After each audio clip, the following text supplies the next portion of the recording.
ഇനി പറയുന്ന നിയമത്തെ ജീവിതത്തിൽ അത്ഭുതം സൃഷ്ടിക്കാനായി ഉപയോഗിക്കണം. What is the law? ഏതാണ് ആ നിയമം? ഞാൻ വീണ്ടും വീണ്ടും ആവർത്തിക്കുന്ന ഏതൊരു ചിന്തയും, ഞാൻ അഫേം ചെയ്യുന്ന ഏതൊരു കാര്യവും ഞാൻ സൃഷ്ടിക്കുന്ന ഒരു വൈബ്രേഷനാണ്. ആ വൈബ്രേഷനെ ഞാൻ റേഡിയേറ്റ് ചെയ്യുന്നു. അങ്ങനെ ആ തോട്ട് മാനിഫെസ്റ്റഡ് ആകുന്നു, അഥവാ യാഥാർത്ഥ്യമായി മാറുന്നു. It will become my reality. നമുക്ക് എന്താണ് യാഥാർത്ഥ്യമാക്കേണ്ടത്? എനിക്ക് എന്താണ് എൻ്റെ ജീവിതത്തിൽ പ്രകടമാക്കേണ്ടത്? ഇതിനെയൊക്കെ തിരഞ്ഞെടുക്കാം. എന്നിട്ട് ആ ചിന്തകളെ സൃഷ്ടിക്കാൻ തുടങ്ങാം. നിങ്ങളുടെ കൈകൾ ഇങ്ങനെ നീട്ടിപ്പിടിക്കുക. ഇത് 50% എന്ന് വിചാരിക്കുക. നിങ്ങൾ വീട്ടിലേക്ക് തിരികെ പോകുമ്പോൾ ശാരീരികമായി ക്ഷീണിച്ചായിരിക്കും എത്തുക. 50% ക്ഷീണം നിങ്ങൾക്കുണ്ട്. ഇനി ക്ഷീണിച്ച ഈ അവസ്ഥയിൽ ഇരുന്നു കൊണ്ട് ഞാൻ ഇന്ന് വളരെ ക്ഷീണിതനാണ് എന്ന് വീണ്ടും വീണ്ടും പറയുക. ക്ഷീണിതനാണ് എന്ന് വെറുതെ പറഞ്ഞാൽ പോരാ. അതിനായി വളരെ സ്ട്രോങ് വേർഡ്സ് യൂസ് ചെയ്യണം. ശക്തമായ വാക്കുകൾ. ഞാൻ വളരെയധികം ക്ഷീണിതയാണ്. എന്നോട് ഒരു കാര്യവും ചെയ്യാൻ പറയരുത്. എനിക്ക് അനങ്ങാൻ പോലും വയ്യ.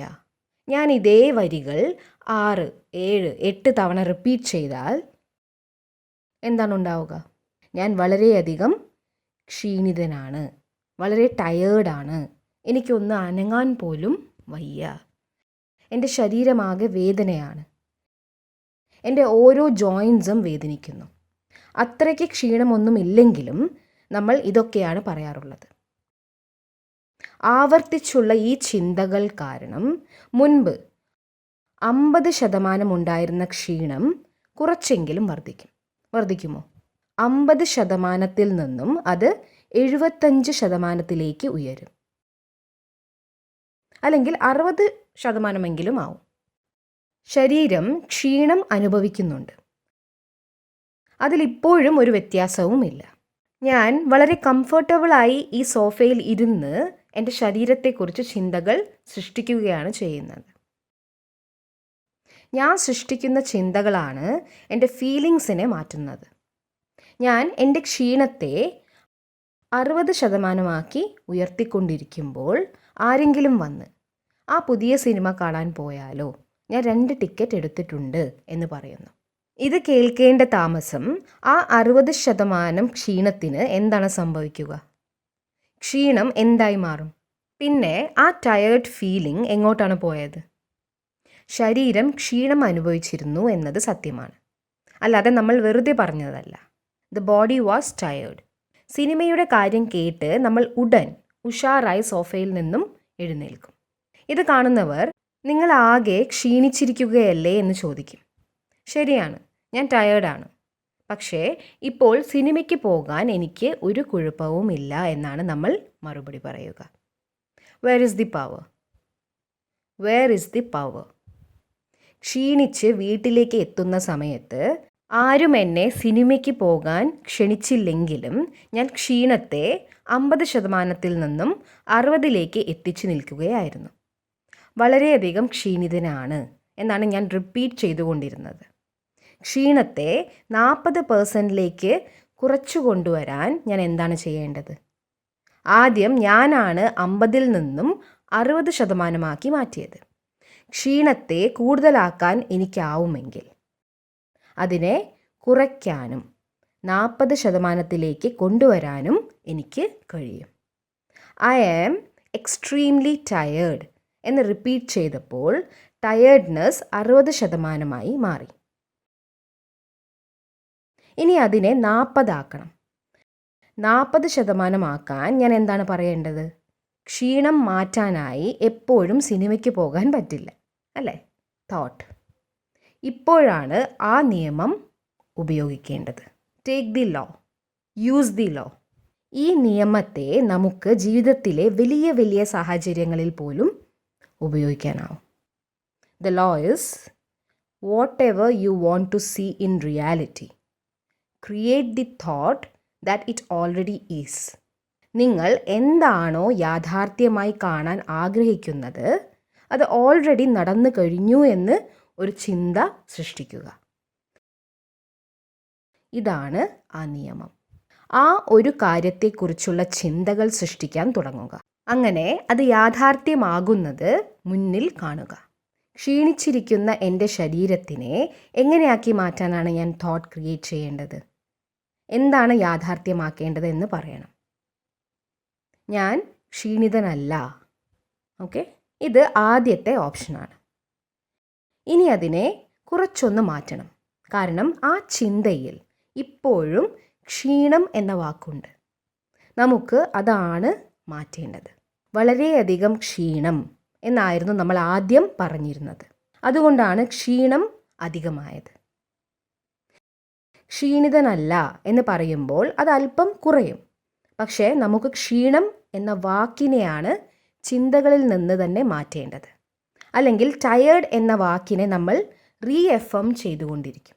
ലോ എനർജിയിലുള്ള ഒരു വാക്കിനെ വീണ്ടും വീണ്ടും പറഞ്ഞുറപ്പിക്കരുത്. എൻ്റെ ജീവിതത്തിൽ യാഥാർത്ഥ്യമാകേണ്ട വാക്കിനെയാണ് ഞാൻ ആവർത്തിച്ചു പറയേണ്ടത്. അപ്പോൾ ഞാൻ എന്താണ് പറയേണ്ടത്? I am relaxed. ഇത് ഇത്രയ്ക്ക് ഈസിയായി ക്രിയേറ്റ് ചെയ്യാനാവും. മനസ്സിലായില്ലേ? I am relaxed. I am energetic. I am vibrant. I am perfect. അങ്ങനെയൊക്കെ പറയാൻ തുടങ്ങുക. ഇതൊക്കെ പറയുന്നത് കൊണ്ട് നിങ്ങളുടെ ശരീരത്തിന് വല്ലതും സംഭവിക്കുമോ? വല്ലതും സംഭവിക്കുമോ? It always works. It always works. കാരണം നമ്മൾ ആ ചിന്തയെ ഉപയോഗിക്കുന്നു. അതിനെ ആവർത്തിച്ചു പറയണം. ഒരു തവണ ചിന്തിച്ചതുകൊണ്ട് അത് യാഥാർത്ഥ്യമാവില്ല. പക്ഷേ നിങ്ങൾ ആ ചിന്തയെ സൃഷ്ടിച്ച് അതിനെ എഫേം ചെയ്യുമ്പോൾ, മനസ്സിൽ പറഞ്ഞുറപ്പിക്കുമ്പോൾ അത് യാഥാർത്ഥ്യമാകുന്നു.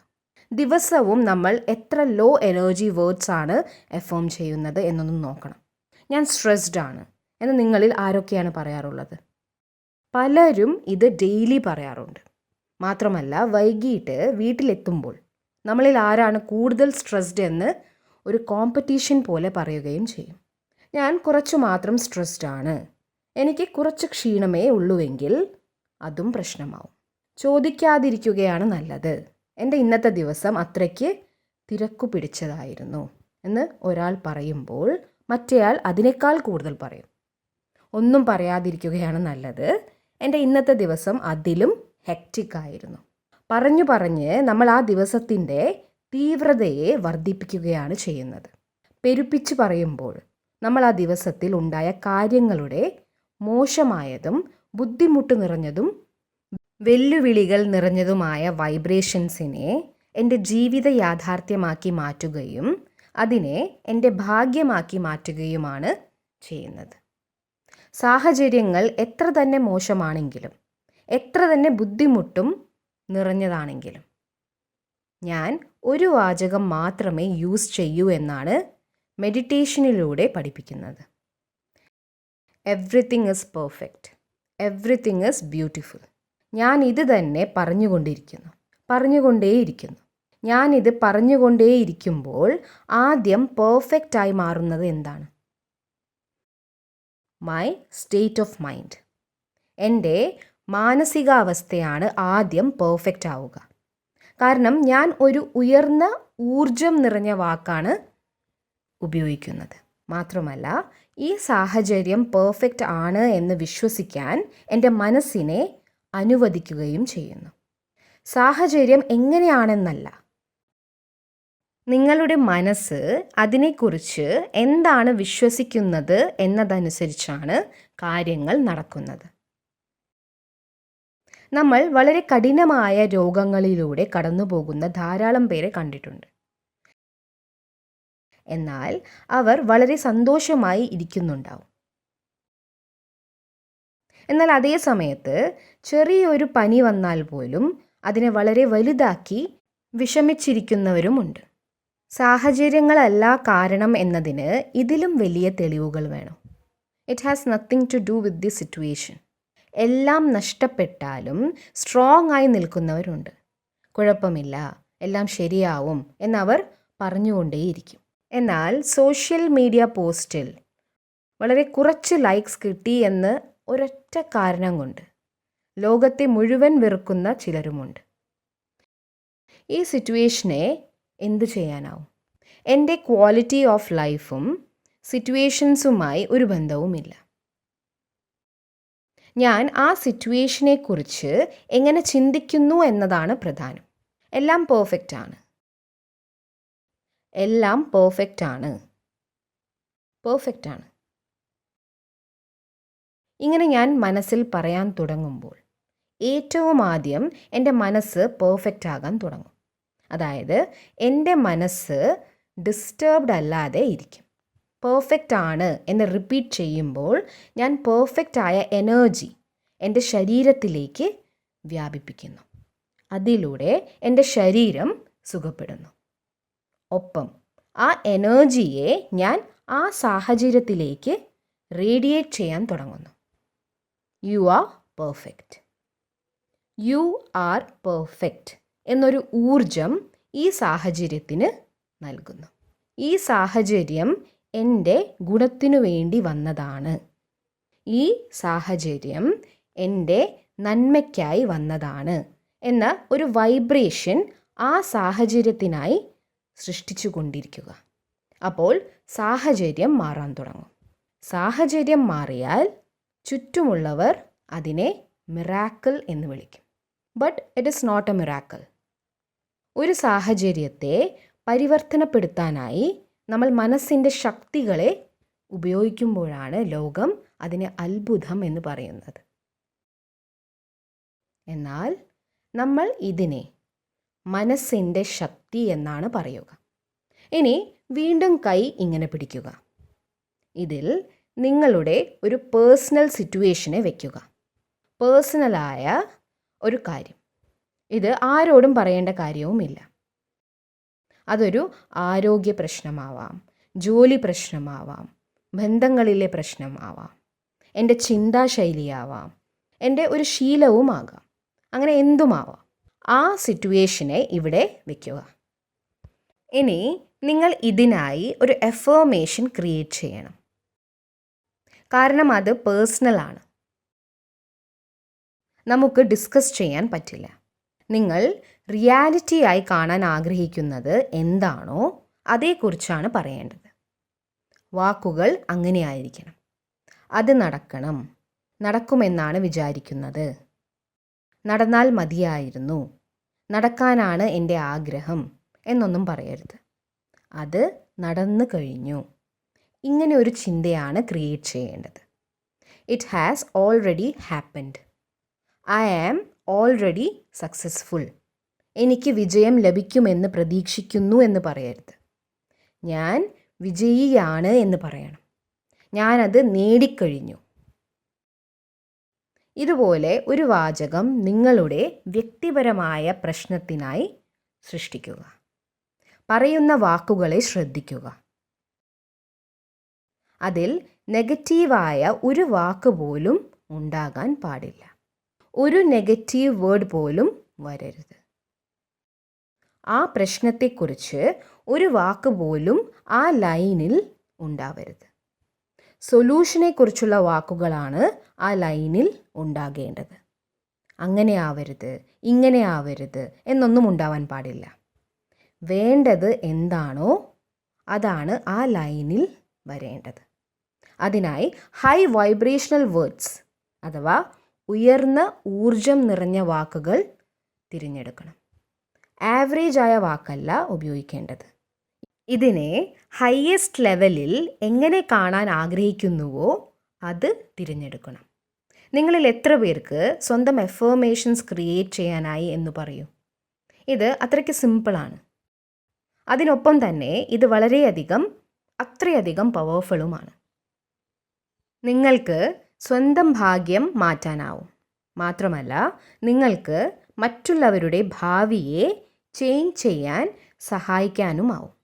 ഇത് അത്രയ്ക്ക് പവർഫുള്ളാണ്. വെറുതെ പറയുകയല്ല. അവരുടെ ഭാഗ്യം അത്രയധികം മാറാൻ തുടങ്ങും. ഉദാഹരണമായി ആരോഗ്യ പ്രശ്നങ്ങൾ തന്നെ എടുക്കാം.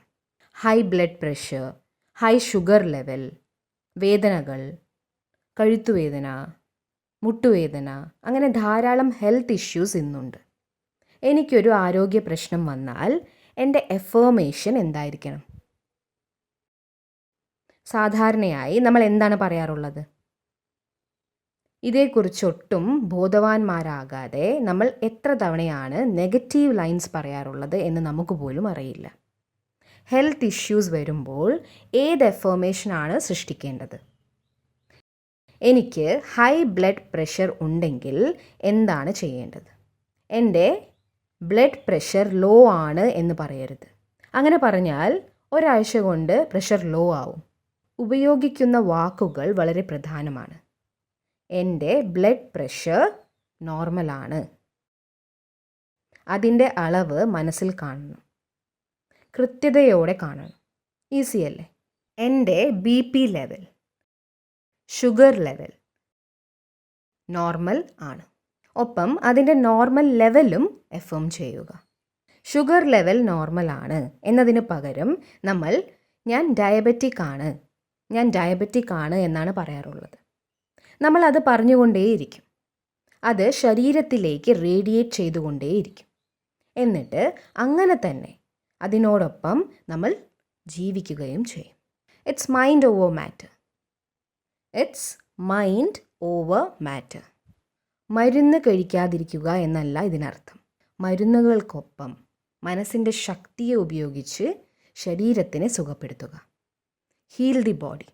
അസുഖവും കൊണ്ട് ജീവിക്കേണ്ട ആവശ്യമില്ല. Heal the body. അതിനായി ഒരു പ്രത്യേകമായ ചിന്ത തന്നെ സൃഷ്ടിക്കണം. ഇത് നിങ്ങൾക്ക് സ്വയം ചെയ്യാനാവുന്നതാണ്. കുടുംബത്തിലെ മറ്റാരുടെ ഹെൽത്ത് ഇഷ്യൂസിനെ ശരിയാക്കാനും അവർക്ക് ഇത് പറഞ്ഞു കൊടുക്കാനും പറ്റും. നമ്മുടെ മാനസികാവസ്ഥയ്ക്ക് വേണ്ടി ഒരു എഫേർമേഷൻ സൃഷ്ടിക്കുന്നു. ശരീരത്തിൻ്റെ ആരോഗ്യത്തിനായി ഒരു എഫേർമേഷൻ ക്രിയേറ്റ് ചെയ്യുന്നു. ഒപ്പം നമ്മുടെ ബന്ധങ്ങൾക്ക് വേണ്ടിയും നമ്മൾ എഫേർമേഷൻസ് ക്രിയേറ്റ് ചെയ്യണം. എല്ലാവരുടെയും അംഗീകാരവും സ്നേഹവും ശ്രദ്ധയും ആവശ്യപ്പെട്ടുകൊണ്ടാണ് നമ്മൾ ഈ ലോകത്ത് ജീവിക്കുന്നത്. ആവശ്യപ്പെടുന്നതിൽ നിന്ന് മാറി നിങ്ങൾ എങ്ങനെയാണോ ഞാൻ അതുപോലെ നിങ്ങളെ അംഗീകരിക്കുന്നു. ഒപ്പം ഞാൻ എങ്ങനെയാണോ അതുപോലെ നിങ്ങൾ എന്നെയും സ്വീകരിക്കൂ. ഇങ്ങനെ ഒരു പവർഫുൾ തോട്ടാണ് ബന്ധങ്ങൾക്ക് നൽകേണ്ടത്. ഞാൻ ധാരാളം പേരുടെ സക്സസ് സ്റ്റോറീസ് കേട്ടിട്ടുണ്ട്. കാറും മറ്റ് സുഖസൗകര്യങ്ങളും മാനിഫെസ്റ്റ് ചെയ്ത കഥകളും കേട്ടിട്ടുണ്ട്. അതിനൊപ്പം നമ്മുടെ ഭാഗ്യത്തെ തന്നെ മാറ്റുന്ന മാനിഫെസ്റ്റേഷൻസും ഉണ്ട്. അവ നമ്മുടെ വ്യക്തിത്വത്തെയും ഹെൽത്തിനെയും വ്യക്തിബന്ധങ്ങളെയും പരിവർത്തനപ്പെടുത്തുന്നു. നിങ്ങൾക്ക് ഈ ഹാളിൽ തണുപ്പുള്ളതായി തോന്നുന്നുണ്ടോ? ആ ഫീലിങ്ങിൽ നിന്നും മാറണമെങ്കിൽ നിങ്ങൾ തണുപ്പുണ്ട് എന്ന ചിന്തയെയാണ് മാറ്റേണ്ടത്. തണുപ്പുണ്ട് എന്ന് പറഞ്ഞുകൊണ്ടേയിരുന്നാൽ തണുപ്പ് അധികമാവുക തന്നെ ചെയ്യും. ഇത് വളരെ നോർമലായ കാര്യമാണ്. വളരെ തണുപ്പുണ്ട്, തണുപ്പ് അധികമാണ് എന്ന് പറഞ്ഞുകൊണ്ടിരുന്നാലും ടെമ്പറേച്ചർ അപ്പോഴും മുൻപത്തെ പോലെ തന്നെ ആയിരിക്കും. എന്നാൽ ഒരു 20 മിനിറ്റിനകം എനിക്ക് തണുപ്പ് കൂടുതലായി ഫീൽ ചെയ്യാൻ തുടങ്ങും. Change the thought. Use it every time, everywhere. ഇത് കുറച്ച് സിറ്റുവേഷൻസിന് വേണ്ടി മാത്രമുള്ള ഒരു എഫേർമേഷൻ അല്ല. ഇതൊരു വൊക്കാബുലറിയാണ്, ഭാഷയാണ്. ഇത് നമ്മുടെ ചിന്താശൈലിയാണ്. യഥാർത്ഥത്തിൽ ഇവിടെ തണുപ്പുണ്ട്. അപ്പോൾ നമ്മുടെ ചിന്ത എങ്ങനെയായിരിക്കണം? The temperature is right. അതെ, വളരെ ശരിയാണ്. ഹൈ എനർജി തോട്ട്സ് മനസ്സിൽ ക്രിയേറ്റ് ചെയ്യുമ്പോൾ നിങ്ങൾക്ക് എത്ര സുഖം തോന്നുമെന്ന് ശരിക്കും മനസ്സിലാകും. ചൂടാണ്, ഇറ്റ്സ് ഹോട്ട്, ഇറ്റ്സ് വാം എന്നൊന്നും പറയരുത്. കുറച്ച് സമയത്തിനകം AC വർക്ക് ചെയ്യാതെ ആവും. Everything manifest. കുറച്ച് ദിവസങ്ങളായി ഇവിടെ നല്ല മഴ ലഭിക്കുന്നുണ്ട്. കഴിഞ്ഞ കുറച്ച് മാസങ്ങളായി ബ്രഹ്മകുമാരീസ് ടീം ഈ പ്രോഗ്രാമിന് വേണ്ടി ഹാർഡ് വർക്ക് ചെയ്യുകയാണ്. എന്നാൽ പെട്ടെന്ന് തന്നെ എല്ലാ ദിവസവും വൈകുന്നേരം മഴ പെയ്യാൻ തുടങ്ങി. സാധാരണയായി നമ്മൾ എന്താണ് ചിന്തിക്കാറുള്ളത്? നാളെയും മഴ പെയ്താൽ എന്തു ചെയ്യും എന്നാണ് നമ്മൾ ചിന്തിക്കുക. നാളെയും മഴ പെയ്താലോ? ആളുകൾ വന്നില്ലെങ്കിലോ? പ്രോഗ്രാം ശരിയായില്ലെങ്കിലോ എന്നൊക്കെ നമ്മൾ ചിന്തിച്ചുകൊണ്ടേയിരിക്കും. ഇതൊന്നുമല്ല, ഇതിലും കൂടുതൽ ചിന്തിക്കാറുണ്ട്. മഴ പെയ്യുന്നുണ്ടല്ലോ, അപ്പോൾ ഞാൻ എന്തായാലും അതല്ലേ വിചാരിക്കുക, അല്ലാതെ മറ്റെന്താണ് ഞാൻ ചിന്തിക്കേണ്ടത് എന്നല്ലേ നമ്മൾ പറയാറുള്ളത്. എന്നാൽ ബ്രഹ്മകുമാരീസ് ഫാമിലി ചെയ്തത് അതല്ല. കഴിഞ്ഞ കുറച്ച് ദിവസങ്ങളായി അവർ ഒന്നിച്ചു ചേർന്ന് ഒരു തോട്ട് ക്രിയേറ്റ് ചെയ്ത് അതിൽ ഫോക്കസ് ചെയ്തുകൊണ്ടേയിരുന്നു. പ്രകൃതി നമുക്ക് സഹയോഗം നൽകുന്നു. സാറ്റർഡേ ഒരു പെർഫെക്റ്റ് വെതർ ആയിരിക്കും. എല്ലാവരും ഹാളിൽ ഉണ്ടാവും. കുറച്ച് ദിവസങ്ങളായി എല്ലാവരുടെയും മനസ്സിൽ ഈ തോട്ടായിരുന്നു ഉള്ളത്. ശരി, ഇന്ന് മഴ പെയ്യില്ല എന്നൊരു തോട്ട് വെറുതെ ക്രിയേറ്റ് ചെയ്ത് നോക്കിയാലോ? എന്താണ് സംഭവിക്കുക എന്ന് നിങ്ങൾ ചോദിച്ചേക്കാം. മഴ പെയ്യില്ല. It works that way. നമ്മളിത് 1-2 തവണ മാത്രം പരീക്ഷിച്ചു നോക്കേണ്ട കാര്യമല്ല. ഇത് ദിവസവും ഓരോ ചിന്തയ്ക്കൊപ്പവും സംഭവിക്കുന്നതായാണ് നമ്മൾ കാണേണ്ടത്. കഴിഞ്ഞ ഒരാഴ്ചയായി കാലാവസ്ഥ പെർഫെക്റ്റ് ആയിരിക്കും എന്ന് സങ്കല്പിച്ചിരിക്കുകയാണ്. എന്നിട്ടും മഴ പെയ്തു എന്ന് കരുതുക. അപ്പോഴും ഈ ഹാൾ ഫുൾ തന്നെ ആയിരിക്കും. എല്ലാവരും വരികയും ചെയ്യും. It corporates. ഓരോ തത്വങ്ങളും നിങ്ങളുമായി സഹകരിച്ച് നിൽക്കും.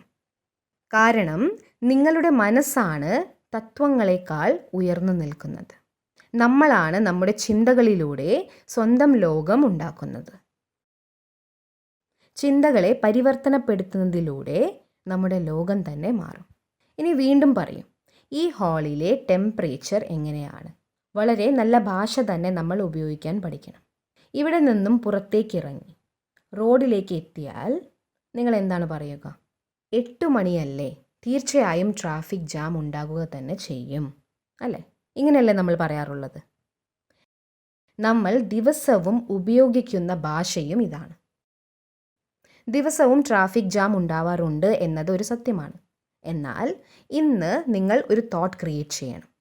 ഒരൊറ്റ റെഡ് സിഗ്നലിൽ പോലും നിൽക്കാതെ 30 മിനിറ്റിനകം ഞാൻ വീട്ടിലേക്ക് എത്തുന്നു. ഈ ഒരു ചിന്ത സൃഷ്ടിച്ചതിനു ശേഷം അതെങ്ങനെ സാധിക്കും? ഹൗ ഇസ് ദാറ്റ് പോസിബിൾ എന്നൊരു ചിന്ത കൂടി ഒപ്പം ക്രിയേറ്റ് ചെയ്താൽ പിന്നെ അത് വർക്ക് ചെയ്യില്ല. Then it doesn't work. ഈ ഹാളിലെ ടെമ്പറേച്ചർ പെർഫെക്റ്റ് ആണ്, അല്ലേ? കൈകൾ കൂട്ടിപ്പിടിച്ച് തണുപ്പത്തിരിക്കുന്നത് പോലെ ഇരിക്കരുത്. അപ്പോൾ കൂടുതൽ തണുപ്പ് തോന്നുകയാണ് ചെയ്യുക. തണുപ്പാണ് എന്ന് എത്ര പറയുന്നുവോ അത്രയും കൂടുതൽ തണുപ്പ് അനുഭവപ്പെടും. അപ്രതീക്ഷിതമായി എന്തും സംഭവിക്കാവുന്ന ഒരു സമയത്തിലൂടെയാണ് നമ്മൾ കടന്നു പോകുന്നത്. നാളെ എന്ത് സംഭവിക്കുമെന്ന് ആർക്കും അറിയില്ല.